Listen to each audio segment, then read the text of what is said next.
Pneumonia అంటే ఏంటి? First pneumonia అంటే మీకు లంగ్ పెరెన్కైమా ఏదైతే లంగ్ టిష్యూ ఉంటుందో దానికి ఇన్ఫెక్షన్ రావడం.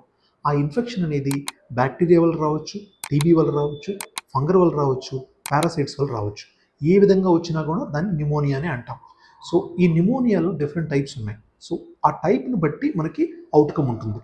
కానీ మెజారిటీ ఆఫ్ ద న్యూమోనియాస్ అంటే 70-80% ఆఫ్ న్యూమోనియాస్ 100% క్యూర్ అవుతాయండి విత్ ఐవి మెడిసిన్స్ కానీ, యాంటీబయాటిక్స్ కానీ, సపోర్టివ్ కేర్ ఆక్సిజన్ థెరపీ కానీ and other support nebulisation therapy వల్ల 100% క్యూర్ అవుతాయి. కొంత పర్సెంట్ మాత్రమే, ఒక 10-20% మాత్రమే సీక్వెలే అంటే స్కారింగ్కి వెళ్తాయి. అది ఎందులో ఎక్కువ అయ్యే అవకాశం ఉంటుందంటే టీబీ న్యూమోనియా వల్ల ఎక్కువగా స్కారింగ్ వెళ్ళే అవకాశం ఉంటుంది. వేరే ఇమ్యూనో కాంప్రమైజ్డ్ పేషెంట్ 60 ఇయర్స్ కన్నా ఎక్కువ ఉన్నారు, అదర్ రిస్క్ ఫ్యాక్టర్స్ ఎక్కువ ఉన్నాయి బాడీలో, హార్ట్ డిసీజ్ కానీ కిడ్నీ డిసీజ్ ఉంది, వాళ్ళకి న్యూమోనియా కాంప్లికేషన్స్ వచ్చే అవకాశం ఎక్కువ. అలాంటి వాళ్ళల్లో మాత్రమే న్యూమోనియా అనేది స్కారింగ్ కానీ క్యావిటీ ఫార్మేషన్కి వెళ్ళే అవకాశం ఉంటుంది.